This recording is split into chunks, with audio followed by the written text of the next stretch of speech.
এলাহাবাদের মহাকুম্ভের মেলা নিয়ে অনেক তথ্য, অনেক কথা তো আপনারা সকলেই জানতে পেরেছেন। আচ্ছা, আপনাদের মধ্যে কতজন জানেন যে আমাদের এই বাংলায় অর্থাৎ পশ্চিমবঙ্গেও একটি কুম্ভের মেলা হয়? হ্যাঁ হ্যাঁ, ঠিকই শুনেছেন। পশ্চিমবঙ্গের হুগলি জেলার সপ্তগ্রামে একইভাবে মহাকুম্ভের মেলার মতনই একটি কুম্ভ মেলার আয়োজন করা হয়। না, এই ইতিহাস কোনো নতুন ইতিহাস নয়। এই ইতিহাস 703 বছর পুরনো ইতিহাস।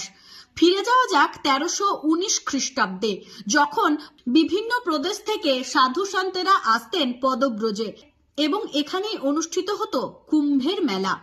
যেমন এলাহাবাদের ত্রিবেণী সঙ্গমে গঙ্গা, যমুনা, সরস্বতী এই তিন নদীর মিলনস্থল লক্ষ্য করা যায়, সেই কারণের জন্য তাকে বলা হয় যুক্তবেণী। একইভাবে এই পশ্চিমবঙ্গের হুগলি জেলার সপ্তগ্রামে তিনটি নদী সমুদ্রে পতিত হওয়ার জন্য একে বলা হয় মুক্তবেণী, এবং এই মুক্তবেণীকে কেন্দ্র করে যে কুম্ভের মেলা হয় তাকে বলা হয় অনুকুম্ভের মেলা। এটি আগে 1319 খ্রিস্টাব্দে প্রচলন ছিল, কিন্তু মাঝে বিভিন্ন ধরনের অত্যাচারের কারণে ছন্দপতন ঘটেছিল এই কুম্ভ মেলার।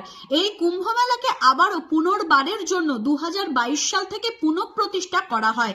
51 পীঠের জল সংগ্রহ করে নিয়ে এসে এই ত্রিবেণী সঙ্গমে আবারও নতুন করে কুম্ভের মেলার আয়োজন করা হয়। কেননা 703 বছরের সেই ঐতিহ্যকে ফিরিয়ে আনার জন্য আমাদের প্রধানমন্ত্রী এবং মুখ্যমন্ত্রী দুজনেই বলেছিলেন যে ইতিহাস আমাদের বন্ধ হয়ে গেছে সেই ইতিহাসকে পুনরায় নতুন করে সৃষ্টি আমাদেরকেই করতে হবে। সেই কারণের জন্য আবারও পুনর্বার 2022 সাল থেকে হুগলি জেলার সপ্তগ্রামে অনুষ্ঠিত হচ্ছে এই কুম্ভের মেলা, এবং এই মেলাটি 3 দিন ব্যাপী অনুষ্ঠিত হয়ে থাকে। আগামী 11ই ফেব্রুয়ারি থেকে 13ই ফেব্রুয়ারি অনুষ্ঠিত হতে চলেছে পশ্চিমবঙ্গের হুগলি জেলার সপ্তগ্রামে কুম্ভের মেলা। এই মেলাতে আপনিও অংশগ্রহণ করতে পারেন।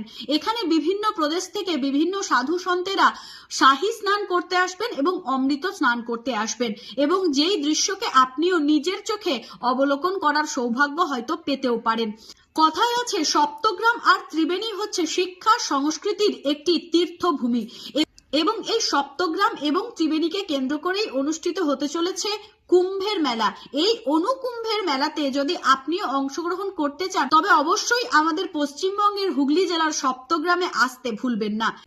এই তথ্যটি আপনাদের সকলের সামনে পরিবেশন করার পর আমার একটা জিনিস মনে হলো, যে সমস্ত জিনিসগুলো মানুষেরা হয়তোবা জানার সুযোগ পাচ্ছে না, সেই সমস্ত জিনিসগুলো আমাদের মাধ্যমে যদি প্রচারিত হয় তাহলে একটা মানুষও হয়তো যদি জানতে পারে সেটাতেই আমাদের অনেক পুণ্য হতে পারে। সেই কারণের জন্যই আমি আমার বাংলার কুম্ভ মেলা